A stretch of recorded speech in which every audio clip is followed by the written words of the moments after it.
प्रेम। परमार्थ में सबसे जरूरी भक्ति, प्रेम या इश्क है। यह एक ही भाव के दो मिलते जुलते पहलू हैं, लेकिन दोनों में एक सूक्ष्म भेद है। भक्ति एक प्रबल प्रवाह या आकर्षण है जो प्रेम करने वाले को जबरदस्ती प्रीतम की ओर खींचकर ले जाता है, और प्रेम प्रीतम तक पहुंचकर उससे एक हो जाने की मस्ती का नाम है। प्रेम प्रीतम से मिलाप के गहरे आनंद में मग्न हो जाने का नाम है, जो भक्ति का चरम लक्ष्य है। प्रेम मालिक की सच्ची नमाज है। मस्ती के आलम में एक बार मन की माला फेरने से अंतर में प्रीतम का सिमरन और आंखों में उसका ध्यान बस जाता है। साथ ही रोम रोम की जबान उसे पुकारती है और नेत्र रिमझिम बरसते हैं।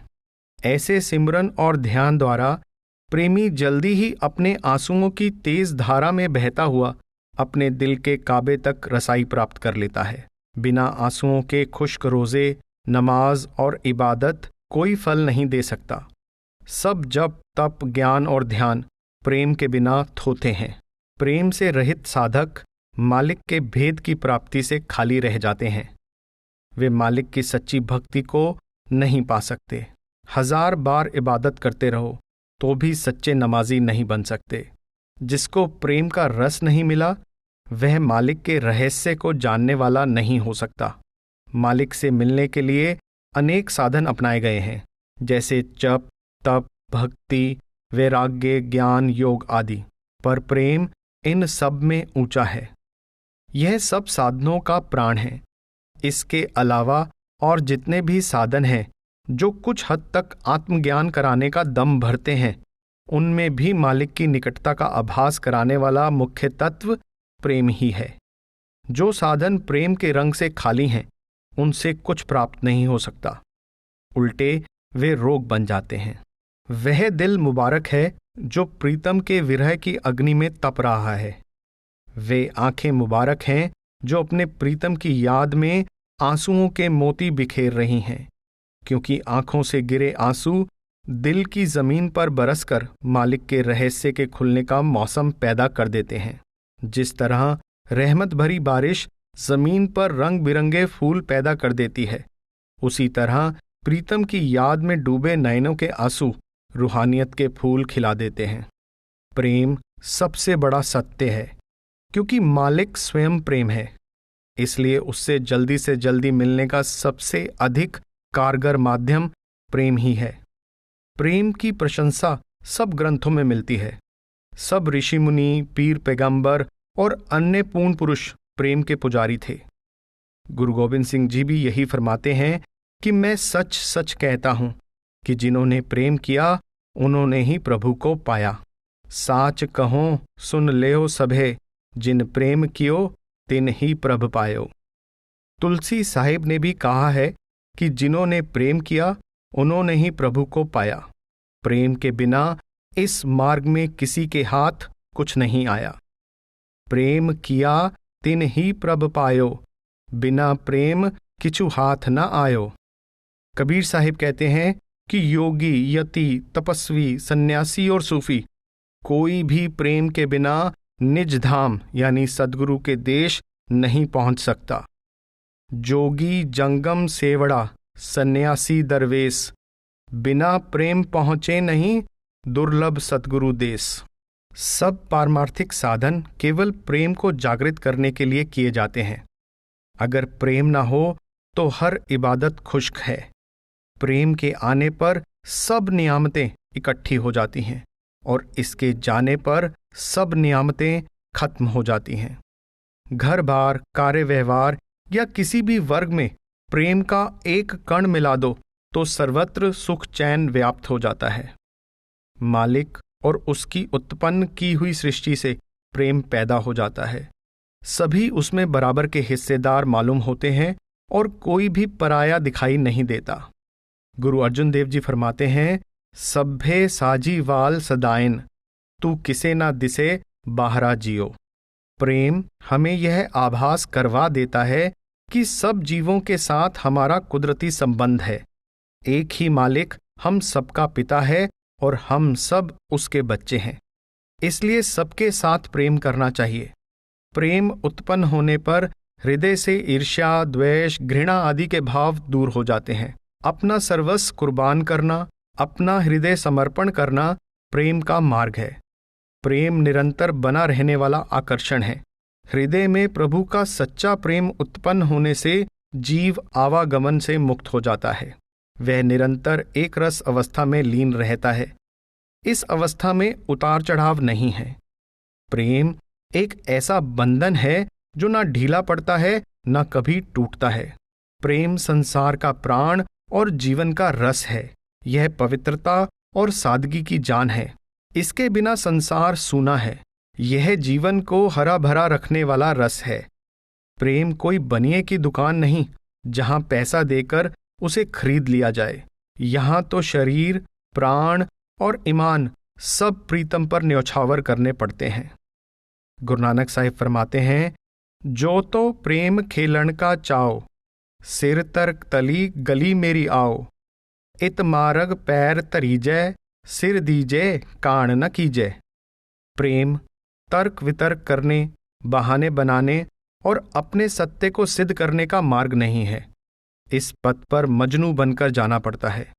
जब तक हमारी बुद्धि बाहरी विद्या या ज्ञान में फैली रहती है, तब तक हम इस हकीकत का अनुभव नहीं कर सकते। प्रेम दो दिलों को मिलाकर एक कर देता है और उन्हें असली अर्थ में एकता का एहसास दिला देता है। फिर उन्हें अलग करना कठिन होता है, क्योंकि वे दूध और पानी की तरह आपस में ऐसे घुल मिल जाते हैं कि उनकी अपनी अलग पहचान नहीं रहती। दादू साहिब फरमाते हैं कि सच्चे इश्क की पहचान यह है कि आशिक माशूक के ध्यान में उसी का रूप बन जाए। ऐसे प्रेमियों पर मालिक भी आशिक हो जाता है। आशिक मासूक हवे गया, इसक कहावे सोई, दादू उस मासूक का अल्लाह आशिक होई। ऐसी अवस्था का फल जप, तप, व्रत और पूजा से ऊपर है। उनकी जरूरत नहीं रहती। सच्चा प्रेमी परम तत्व का पुजारी न रहकर परम तत्व का रूप बन जाता है।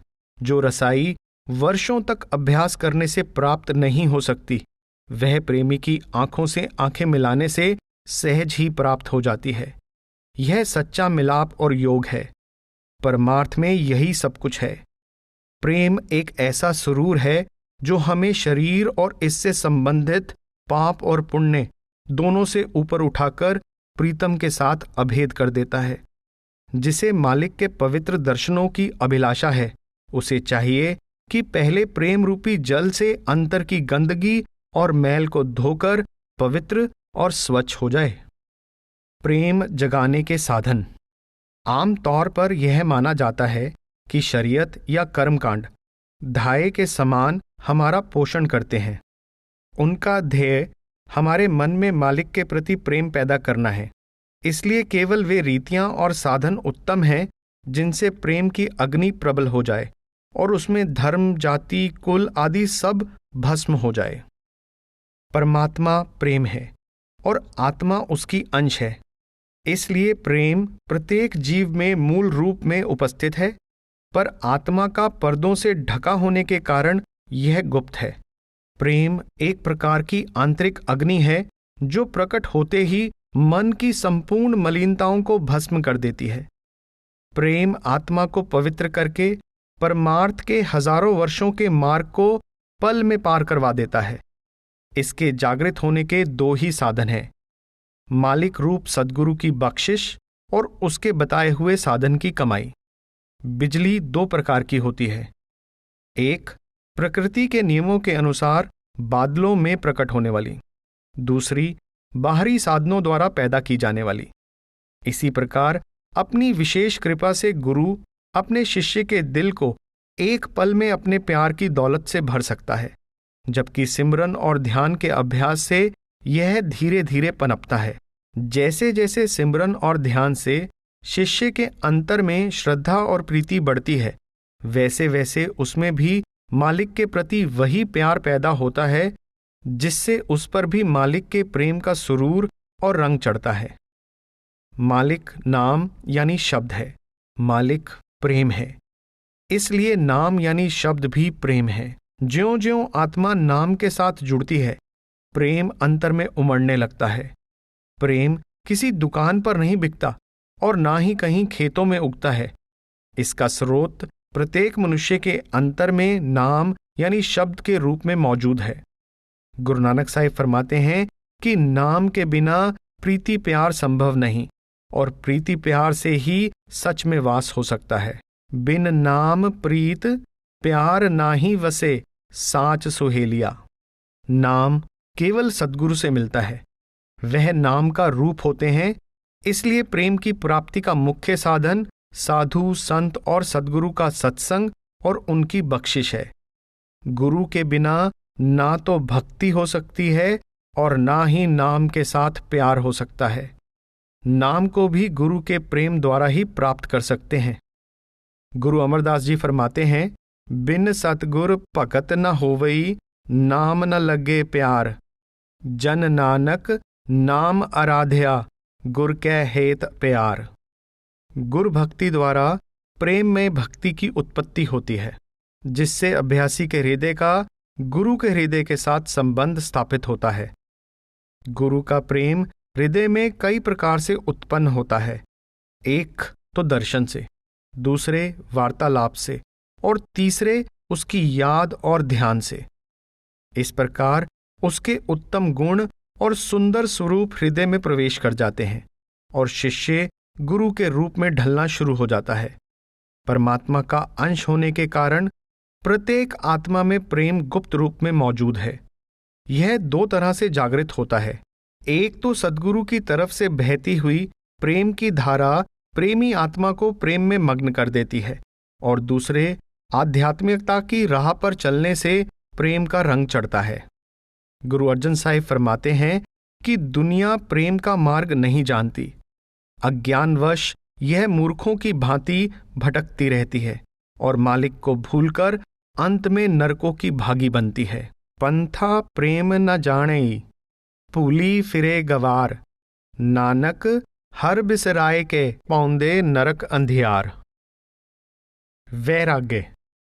जब दिल में परमात्मा के लिए प्रबल प्रेम जाग उठता है तो संपूर्ण सांसारिक इच्छाएं मिट जाती हैं, विषय विकारों का नाश हो जाता है और लोक परलोक के किसी पदार्थ में रुचि नहीं रहती। इस प्रकार दुनिया और दुनिया के पदार्थों की ओर से मुंह मोड़कर अपने सृजनहार करतार के वियोग में विलाप करने और उसके प्रेम में फिर से जाग उठने का नाम वैराग्य है। जब वैराग्य उत्पन्न होता है तो संसार का मोह मिट जाता है और प्रेमी संसार से विरक्त होकर मालिक के प्यारों की संगति के लिए व्याकुल हो जाता है। वैरागी प्रीतम के सिवाय और सब वस्तुओं का मोह त्याग कर परमात्मा रूपी प्रीतम के लिए तड़पता है। शरीर को आधार देने वाली वस्तुओं का केवल जिंदा रहने के लिए प्रयोग करना और आत्मा को आधार देने वाले तत्वों में रुचि रखना सच्चा वैराग्य है। सच्चा वैरागी संसार में रहते हुए उससे विरक्त रहता है। उसे इसका त्याग करने की जरूरत नहीं। वह संसार में रहते हुए सब सांसारिक पदार्थों में मालिक के नूर की झलक देखता है। वैराग्य तो अपनी आत्मा और अपने अंतःकरण को संसार और उसके पदार्थों के प्रेम से विरक्त करने का नाम है। जो लोग बगैर सोचे समझे संसार का त्याग कर देते हैं, वे शांति नहीं पाते। ऐसे लोग फिर से संसार में आसक्त दिखाई देते हैं। मनुष्य को चाहिए कि संसार में केवल निर्वाह मात्र के लिए प्रवृत्त हो और आत्मा को नाम, गुरु और मालिक से जोड़कर अपने अंतर में दिन प्रतिदिन उनका प्यार बढ़ाता जाए। जैसे जैसे उनका प्यार बढ़ता जाएगा, वैसे वैसे अंतर से दुनिया का प्यार कम होता जाएगा। वैराग्य और त्याग में अंतर है। वैरागी त्याग का मोहताज नहीं, वह संसार में रहते हुए भी वैरागी हो सकता है। त्यागी सब कुछ त्याग कर भी वैराग्य की दौलत से खाली रह सकता है। परमार्थ की प्राप्ति के लिए त्याग नहीं, वैराग्य जरूरी है। सद्गुरु के मिलाप और गुरु भक्ति द्वारा शिष्य सहज ही सच्चा वैरागी बन जाता है। उसको घर बार का त्याग करने की जरूरत नहीं रहती। उसे अंतर में आत्मिक आनंद प्राप्त होता है। जिससे अन्य सब रस फीके पड़ जाते हैं। चाहे वह दुनिया में रहता है, पर मन से दुनिया के साथ बंधा नहीं होता।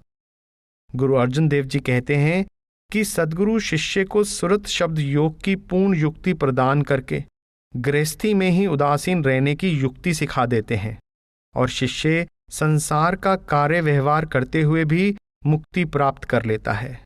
नानक सतगुरु भेटिए, पूरी होवे जुगत, हसंदियां खेलंदियां पहनंदियां खावंदियां, विच्चे होवे मुकत। संत महात्मा घर बार का त्याग नहीं करते। वह संसार का कार्य व्यवहार करते हुए अंतर में नाम के सहारे सच्चे वैरागी होते हैं।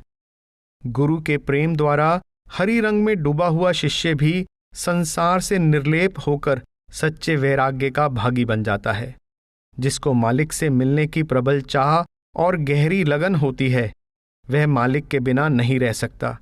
उसके सब सांसारिक बंधन ढीले पड़ जाते हैं। ऐसे मनुष्य को वैरागी कहा जाता है। मुक्ति। संत स्वयं मुक्त होते हैं। उनकी शिक्षा को धारण करके जीव सहज ही मुक्ति पा सकता है। गुरु अर्जुन देव जी फरमाते हैं, आप मुकत मुकत करे संसार, नानक तिस जन को सदा नमस्कार। पूर्ण पुरुषों की सेवा और ध्यान द्वारा स्वयं जीव मुक्ति प्राप्त कर लेता है। गुरु अमरदास जी फरमाते हैं, मुक्ते सेवे मुक्ता होवे। मुक्ति का अर्थ है इच्छाओं के बंधन से आजादी और मन में विरक्ति की भावना।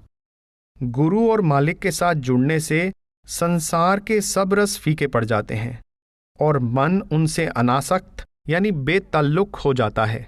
आसक्ति, ताल्लुक से अनासक्त होना संतों की सच्ची मुक्ति है। मुक्ति निपट कल्पित आदर्श नहीं, यह एक वास्तविक अवस्था है जो नाम के अभ्यास द्वारा प्रेम की संपत्ति प्राप्त होने से सहज ही मिल जाती है। मालिक के प्रेम के रंग में लीन होने से और उसके दर्शन से मन तृप्त हो जाता है और साधक मुक्ति की चाह से भी ऊपर उठ जाता है। सत्संग। रूहानी उन्नति और साधना में सफलता के लिए सत्संग बहुत जरूरी है। मन का स्वभाव है कि वह जैसी संगति में रहता है वैसा ही रंग पकड़ता है और जिसकी संगति में रहता है उसी का रूप बन जाता है। दुनियादारों की संगति में उस पर दुनिया का रंग चढ़ता है और परमार्थी पुरुष की संगति में परमार्थ का रंग चढ़ता है। इसलिए परमार्थ के इच्छुक मनुष्य के लिए यह जरूरी है कि वह उनकी संगति में रहे, क्योंकि इससे उसे पारमार्थिक जीवन की प्रेरणा मिलती है। जिसके अंदर सत्य प्रकट है वह सत्य का रूप होता है। उसके जीवन में जो सत्य की धाराएं प्रवाहित होती हैं उनका उसके पास बैठे हुए लोगों पर प्रबल प्रभाव पड़ता है। रूहानियत में परिपूर्ण होने के कारण वह हमारे लिए सच्चे गुरु और मार्गदर्शक का काम करता है। वह हमें हरि का उपदेश देकर आध्यात्मिकता के ज्ञान से माला माल कर देता है। वह अपने आध्यात्मिक प्रकाश से अपने संपर्क में आने वाले लोगों के अंदर भी आध्यात्मिकता के गुण जागृत कर देता है। अपने जीवन का सार बख्शकर वह मालिक से बिछड़े जीवों को मालिक से मिलाप की प्रेरणा और सामर्थ्य प्रदान करता है। जिस प्रकार फूलों की खुशबू आसपास की सब चीजों को, पानी हो या मिट्टी, कपड़े हों या मकान, खुशबूदार कर देती है, उसी प्रकार नेक पुरुषों की संगति अपना नेक असर बख्शती है और बुरे लोगों की संगति हमें बुराई की ओर ले जाती है। संतों और महात्माओं की प्रतिदिन संगति करने से हमारी आत्मा पर सत्य और धर्म का रंग चढ़ता है। परमार्थ के जिज्ञासु को चाहिए कि संतों की संगति के शांतिदायक प्रभाव को ग्रहण करे, क्योंकि नेक पुरुषों की संगति हमें नेक और बुरे लोगों की संगति हमें बुरा बना देती है।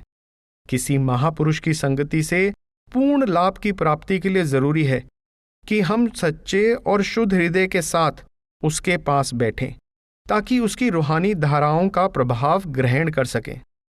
यदि ऐसी संगति ना मिल सके तो अकेले ही मालिक की याद में रहें और पूर्ण महात्माओं के उपदेश पढ़ें या सुनें। सत्संग की बड़ी महिमा है। जो भी सत्संग में जाता है वह वहां के वातावरण का प्रभाव ग्रहण करता है। खरबूजे को देखकर खरबूजा रंग पकड़ता है। संतों के सत्संग से प्राप्त रूहानियत की प्रेम भरी धाराओं से हर किसी को अपनी अपनी योग्यता के अनुसार लाभ मिलता है। सत्संग मालिक से शीघ्र मिलाप का प्रबल साधन है। श्रीमद् भागवत में भगवान श्री कृष्ण सत्संग के बारे में फरमाते हैं, हे उद्धव, न योग न ज्ञान, न धर्म पुस्तकों के स्वाध्याय, न तप न त्याग, न दूसरों की सेवा, न दान न पूजा पाठ, न वेदों के पाठ, न तीर्थ और न मन और इंद्रियों का दमन करने से जीव मुझे इतनी आसानी से पा सकते हैं जितनी आसानी से सत्संग द्वारा, जिससे हमारे सांसारिक प्रभाव और पूर्व जन्मों के संस्कार दूर हो जाते हैं। संतों की संगति में अमर जीवन की प्राप्ति सुनिश्चित हो जाती है। जिस प्रकार विद्या स्कूल कॉलेजों में मिलती है, दवाइयाँ अस्पतालों में, गर्मी चूल्हों में और शीतलता ठंडे स्थानों पर, उसी प्रकार मालिक का निवास वहीं है जहां उसके भक्त हैं। गुरु रामदास जी फरमाते हैं कि सत्संग में हरि निवास करता है और वहां संतों के संपर्क से हरि के गुणों का ज्ञान होता है। बड़े ऊंचे भाग्य हों तो सत्संग द्वारा प्रभु रूप सद्गुरु की संगति प्राप्त होती है। सत्संगत में हर हर वस्या, मिल संगत हर गुण जान, वड्डे पाग सत्संगत पाई, गुर सतगुरु परस भगवान। सत्संग में भक्ति भाव की धाराएं प्रवाहित होती हैं। उनसे सबको शीतलता और भक्ति की प्रेरणा प्राप्त होती है। संसार में लोग विषय विकारों की सुलगती आग में जल रहे हैं। उनकी दृष्टि धुंधली पड़ गई है और उन्हें कुछ भी नहीं सूझता। अग्नि में जल रहे जीवों के लिए संतों का सत्संग बहुत बड़ा वरदान है, जिसका सहारा लेने वाले भवसागर से पार हो जाते हैं। नदी नालों का पानी गंगा में मिलकर गंगा जल बन जाता है। कसाई के घर का लोहा भी पारस के स्पर्श से सोना बन जाता है। नीम का पेड़ चंदन के पास रहकर उसकी सुगंध पा लेता है। जो कुछ नमक की खान में जाता है नमक हो जाता है, और गंगा के प्रबल प्रवाह में मिली शराब भी गंगा जल बन जाती है। इसी तरह सत्संग की अमृत धारा का अच्छे और बुरे सब लोगों पर लाभदायक पारमार्थिक प्रभाव पड़ता है। जो कोई सत्संग में जाता है उस पर सत्संग का रंग अवश्य चढ़ता है। सत्संग में नेक या बद सबको रूहानी धाराओं से तरोताजगी मिलती है। सत्संग में जाने वालों के अंदर शुभ गुण प्रवेश कर जाते हैं और उन्हें सहज ही मन तथा इंद्रियों पर काबू पाने की ताकत मिल जाती है। गुरु की छत्र छाया के बिना कभी किसी ने मन की दुष्ट वृत्तियों पर काबू नहीं पाया। सभी का स्वभाव रूहानियत का अमृत पीकर ही बदलता है और सत्संग के चश्मे से ही नेक विचार निकलते हैं। सत्संग संगीत वाद्यों के साथ गाने वालों की भजन मंडली या केवल पंडितों और विद्वानों की संगति का नाम नहीं, यह तो मालिक में अभेद होकर सत्य रूप हो चुके किसी पूर्ण पुरुष की संगति का नाम है। गुरु अमरदास जी कहते हैं कि पूर्ण गुरु की संगति से सत्संग प्राप्त होता है और जीव सहज में सत्य का ज्ञान प्राप्त कर लेता है। पूरे गुरते सत्संगत उपजय, सहजे सच सुभाए। उस परम चेतन प्रभु में मिलकर स्वयं चेतन हो चुके महापुरुष की संगति में उस प्रभु की याद आती है। उसके साथ आत्मिक संबंध जुड़ता है और दुष्ट वृत्तियों का नाश होता है। गुरवाणी में सत्संग की विशेषता बताते हुए कहा गया है कि जहां नाम का उपदेश होता है और केवल नाम की ही चर्चा होती है, उसी का नाम सत्संग है। सत्संगत कैसी जानिए, जिथे एको नाम वखानिए। सत्संग दो प्रकार का होता है। पहला, संतों का बाहरी सत्संग, जिससे मन की सफाई होती है, मन में परमार्थ की प्राप्ति का भाव प्रबल होता है और जीव परमार्थ में उन्नति करने के योग्य बनता है। दूसरा, आंतरिक सत्संग, जिसमें सुरत नाम के साथ जुड़कर रूहानी मंडलों का अनुभव प्राप्त करती है। आंतरिक सत्संग सतगुरु द्वारा दीक्षित किए जाने पर ही प्राप्त हो सकता है। सत्संग एक प्रकार का रूहानी कॉलेज है जहां प्रेम और नाम के साथ जुड़ने का अमली पाठ पढ़ाया जाता है। सत्संग में मनुष्य को तराशा जाता है और सब प्रकार के सांसारिक विकारों और मलिनताओं से मुक्त करके उसे मालिक से मिलाप के योग्य बनाया जाता है। सत्संग एक उत्तम तीर्थ है जहां जन्म जन्मांतरों के करोड़ों पाप दूर होते हैं और मन निर्मल हो जाता है। अगर कोई मालिक के साथ विसाल करना चाहता है तो उसे चाहिए कि मालिक के प्यारों के पास बैठे। उनकी थोड़ी सी संगति वर्षों की निष्कपट भक्ति से भी बढ़कर फल देती है। मौलाना रूम फरमाते हैं, हम नशीनी सा अते बा ओलिया बिहतर अज सद साला ता अत बेरिया।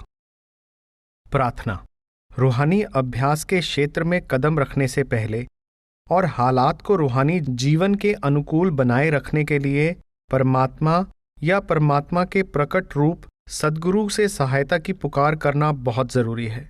जब मनुष्य देखता है कि उसकी कोशिशें और युक्तियां व्यर्थ सिद्ध हुई हैं और उसका कोई पुरुषार्थ सफल नहीं हो सका है तो वह निराश हो जाता है और कोशिश करना छोड़ देता है।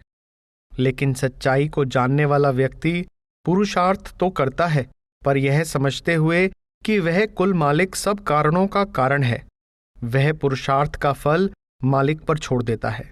उसे विश्वास होता है कि जो कुछ मालिक उसके लिए ठीक समझता है वही करता है, क्योंकि हमारे लिए क्या ठीक है यह मालिक ही जानता है।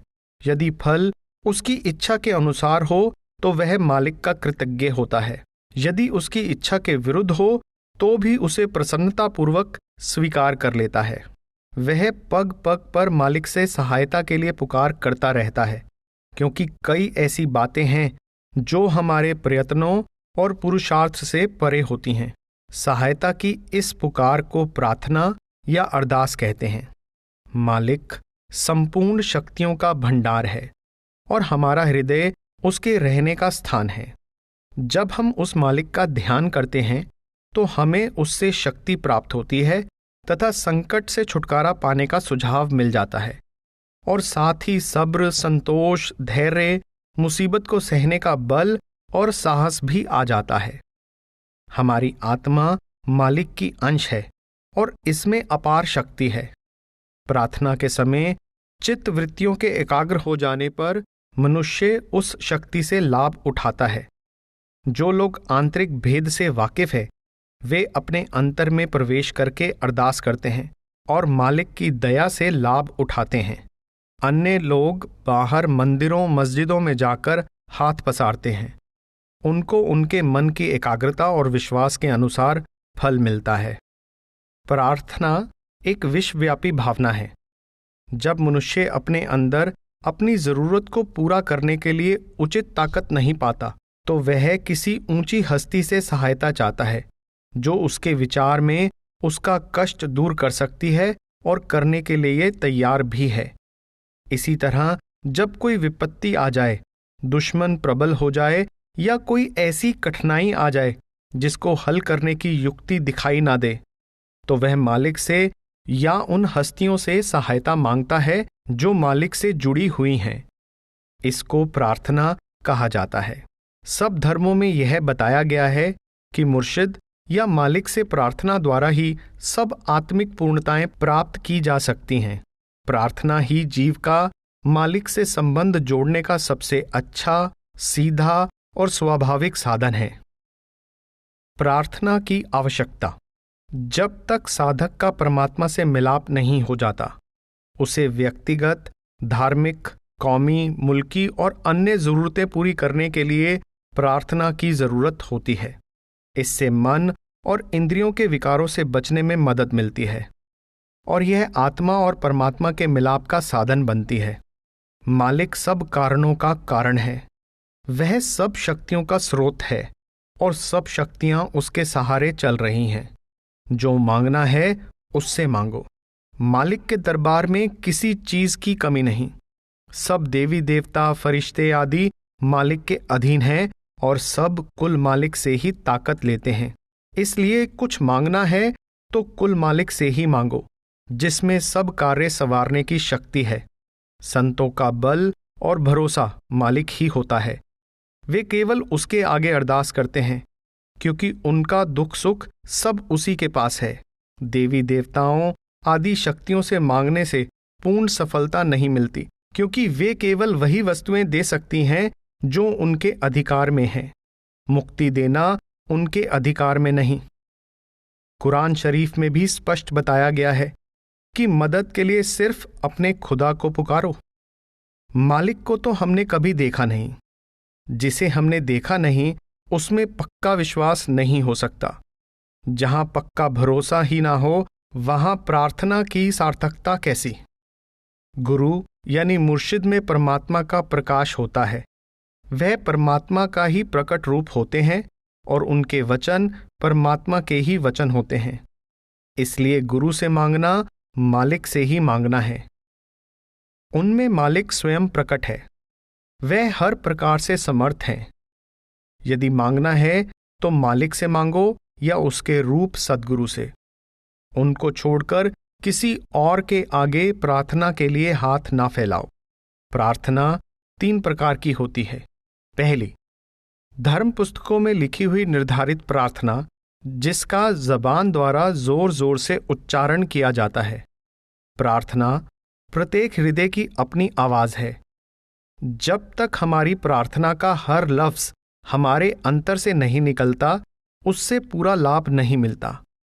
संत महात्माओं की प्रार्थनाएं हमारे लिए आदर्श का काम देती हैं, लेकिन जब तक उनके लफ्ज हमारे हृदय के भाव बनकर नहीं निकलते, तब तक केवल ऊपरी तौर पर मन से निकले शब्द फलदायक नहीं हो सकते। दूसरी, हृदय से निकली प्रार्थना, जिसमें शब्दों की जरूरत नहीं होती।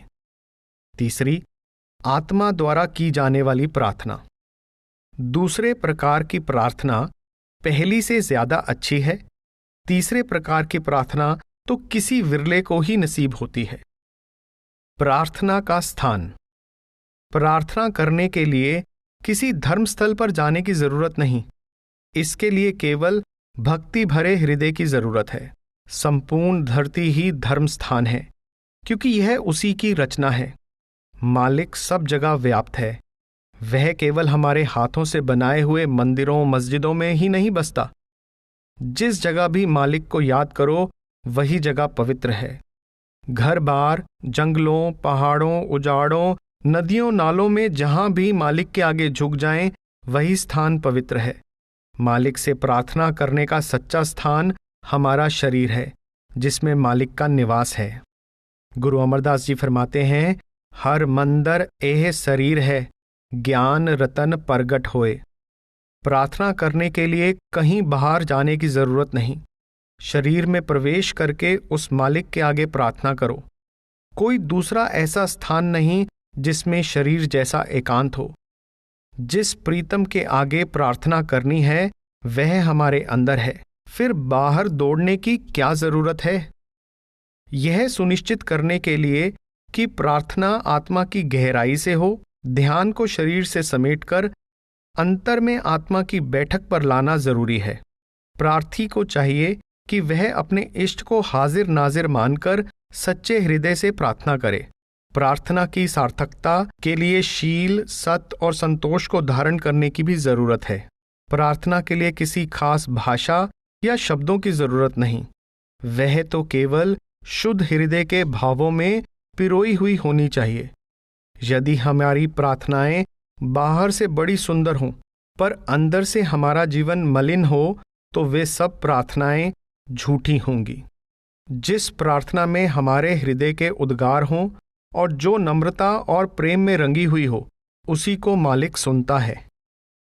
विवेक। रूहानियत के साधनों को फलदायक बनाने के लिए विवेक पैदा करने की जरूरत है। सत्य और असत्य, नित्य और अनित्य, अर्थात स्थायी और अस्थायी का भेद जानना विवेक कहलाता है। विवेक पैदा करने के लिए तंगदिली और हठ धर्म से मुक्त सूक्ष्म दृष्टि से देखने की जरूरत है। जो व्यक्ति लकीर का फकीर बना रहता है वह भटक जाता है और सारी उम्र बाहरमुखी क्रियाओं में ही फंसा रहता है। वह विचार से काम नहीं लेता। उसे जीवन की सार वस्तु की समझ नहीं आती। संत कहते हैं, कि हंस के समान दूध और पानी को अलग अलग करके दूध रूपी सार वस्तु को ग्रहण करो और पानी को छोड़ दो। साधक को चाहिए कि वह हर चीज की अच्छी तरह जांच करके असली तथा जरूरी बात को पकड़े और झूठी तथा गैर जरूरी बात को छोड़ दे। पेड़ की जड़ में पानी ना देकर केवल पत्तों को पानी देना व्यर्थ है, इससे पेड़ सूख जाएगा।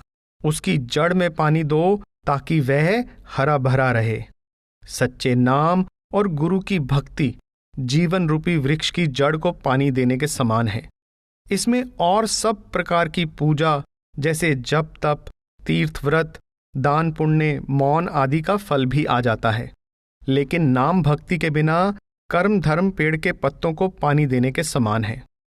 विवेक के बिना हमारे अंदर मुर्दा परस्ती का भाव आ जाता है। साधक को सत्य ग्रहण करना चाहिए और असत्य से बचने का प्रयत्न करना चाहिए। हर एक काम सोच विचार कर करना चाहिए। वह कोई ऐसा काम ना करे जिससे बाद में पछताना पड़े।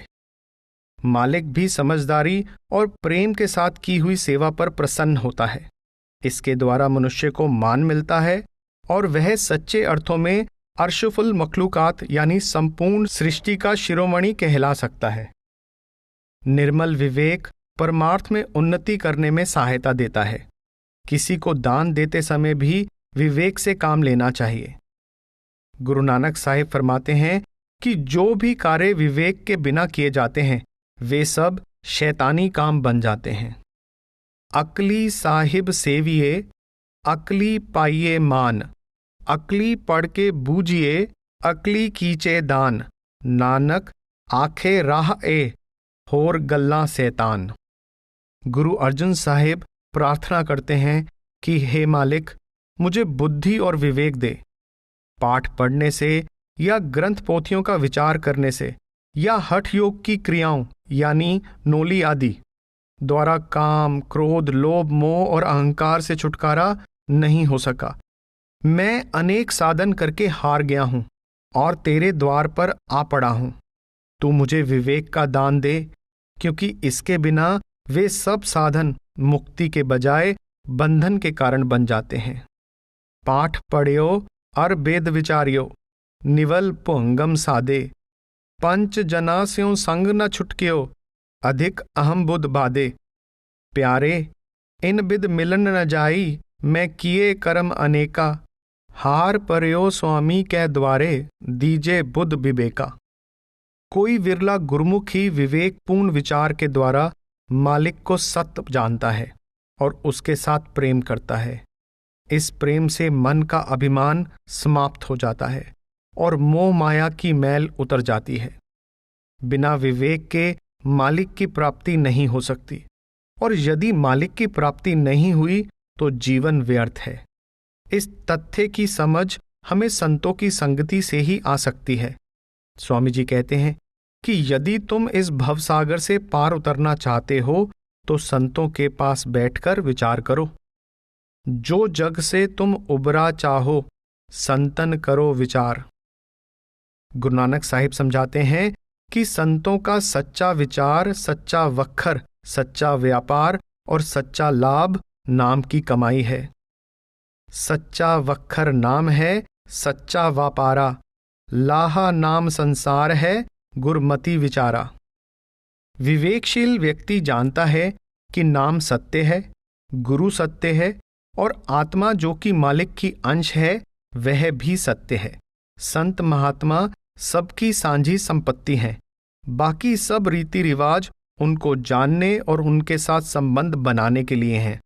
वह कुल मालिक सबका पिता है और संपूर्ण मनुष्य जाति उसकी संतान है। संतों का मार्ग सुरत शब्द योग का मार्ग है। इससे जीते जी मरने की अवस्था प्राप्त होती है, जिससे जीव हरि से मिल सकता है। यह अवस्था गुरु से प्राप्त होती है। इसलिए गुरु की सेवा के साथ भय, भक्ति, विरह और प्रेम की जरूरत है। इन गुणों का बोध और इनकी प्राप्ति गुरु की संगति या सत्संग से होती है। यह परमार्थ की संपत्ति नम्रता के भाव के द्वारा मिलती है और निरंतर बनी रहती है। इन गुणों की प्राप्ति के लिए गुरु के सम्मुख प्रार्थना करना जरूरी है। सब साधन तब तक ही फलते हैं जब तक उन साधनों के अभ्यास में विवेक से काम लिया जाता है। शिष्य के लिए आवश्यक गुण। सुरत शब्द योग मालिक से मिलने का सबसे सरल और प्रभावकारी साधन है। उसमें सफल होने के लिए जरूरी है कि साधक सबसे पहले अपने आप को गुरु के हवाले कर दे। तन मन धन सब गुरु को सौंपकर जो आज्ञा गुरु दे उसके पालन में लगा रहे और अपने अंदर यह 7 शुभ गुण धारण करे। पहला, दया। मालिक दयालु है, वह गुरु में प्रकट है, इसलिए गुरु भी दया का रूप है। सत्य के खोजी के मन में भी दया का भाव होना जरूरी है। दया का भाव होने पर वह सब पर दया करेगा। दूसरों के दुख को देखकर उसका दिल पिघल जाएगा। वह दूसरों के दुख को बांटेगा और किसी का दिल नहीं दुखाएगा। वह मन, वचन और कर्म से अहिंसा धारण करेगा। वह सबका भला सोचेगा, किसी के साथ गाली गलौज करके किसी के दुख का कारण नहीं बनेगा। वह हमेशा मीठे वचन बोलेगा। ऐसे दयावान हृदय से धर्म की उत्पत्ति होती है। दयालु व्यक्ति हंसमुख होता है और प्रसन्नचित्त रहता है और वह हृदय से सारे संसार की भलाई चाहता है। दूसरा, क्षमा। जिसमें दया का भाव है उसमें क्षमा का गुण भी आ जाता है। किसी की भूल और अपराध को क्षमा कर देने से कलेश का बढ़ना रुक जाता है। उसके चारों ओर शांति का वातावरण बनता है और वह स्वयं भी सुख और शांति का भागी बनता है। तीसरा, संतोष। सत्य के खोजी को संतोष और दया धारण करनी चाहिए, जो करनी का आधार है। संतोष के होने पर मनुष्य दूसरों की उन्नति देखकर भी अपनी हालत में संतुष्ट रहता है। उसकी नजर किसी पराये की दौलत पर नहीं होती। वह अपने हाथों से परिश्रम करके अपने भाग्य से सदा प्रसन्न रहता है। संतोष के आने से सब सांसारिक इच्छाएं मिट जाती हैं और इसके साथ ही चिंता भी जाती रहती है। जहां संतोष का वास होता है वहां सब बरकतें निवास करती हैं। चौथा, सत्य। अपने अंतर में सत्य को धारण करो। जिसमें सत्य का निवास हो जाता है वह सत्य स्वरूप बन जाता है। मालिक सत्य है, उसको सत्य अच्छा लगता है। सच बोलने के साथ साथ अपने कार्य व्यवहार में भी सच का बर्ताव करो। विचारों में सत्य का आदर्श रखो। आचरण भी सच का ही रहे। जिसकी सोच निर्मल है उसका सब कार्य व्यवहार सच्चा होता है। ऐसा व्यक्ति 8 पहर मालिक के साथ जुड़ा रहता है। उसका सच के साथ संबंध हो जाता है। वह सदा निडर रहता है। वह खुद सच पर चलता है और दूसरों को भी उसी मार्ग पर चलाता है। ध्यान रहे कि सच बोलने में दया का भाव बना रहे और किसी का दिल ना दुखे। पांचवां, प्रसन्नता। साधक के लिए सुशील, मधुरभाषी और हंसमुख होना जरूरी है। यदि कोई धनवान है तो अपने लिए है, पर मधुरभाषी और हंसमुख होने में इंसान की शान है, क्योंकि उसके इन गुणों का दूसरों पर प्रभाव पड़ता है और वे भी प्रसन्नचित्त हो जाते हैं। सबके साथ प्रेमपूर्ण व्यवहार करना चाहिए। इसमें लोक और परलोक दोनों में सुखी रहने का भेद छिपा हुआ है। छठा, दान। मालिक दाता है, सभी उससे दान पाते हैं। हम सब एक ही मालिक के बच्चे हैं। वह जो कुछ दे रहा है उस पर सबका हक है। मालिक का दिया हुआ दुखियों, दीनों, अनाथों और मोहताजों के साथ बांटकर खाओ। हम सब साझीदार हैं। दान देना दया के भाव द्वारा ही संभव है। दानी के अंतर में दया बसती है। वह सदा उदार चित्त रहता है। सब धर्मों में प्राचीन काल से दशमांश और ज़कात यानी आमदनी का निर्धारित हिस्सा दान में देने की परंपरा रही है। दान देने से कुछ घटता नहीं। दान देने में ही इस देह की शान है। जब तक यह देह है, मनुष्य को चाहिए कि देता ही रहे और दूसरों का दुख हरता रहे। दान रूपी बीज खेत को पहचान कर ही बोना चाहिए। दान ऐसे जरूरतमंदों, मोहताजों और अनाथों को देना उचित है जो कुकर्मों में प्रवृत्त ना हों। जो अपनी मेहनत की कमाई जरूरतमंदों के साथ बांटकर खाता है वह मालिक के दर पर स्वीकृति पाता है, पर दान लेने वाले के लिए भी जरूरी है कि वह केवल गुजारे के लिए ही दान ले। 7वां, पवित्रता। साधक के लिए शरीर और मन की पवित्रता जरूरी है।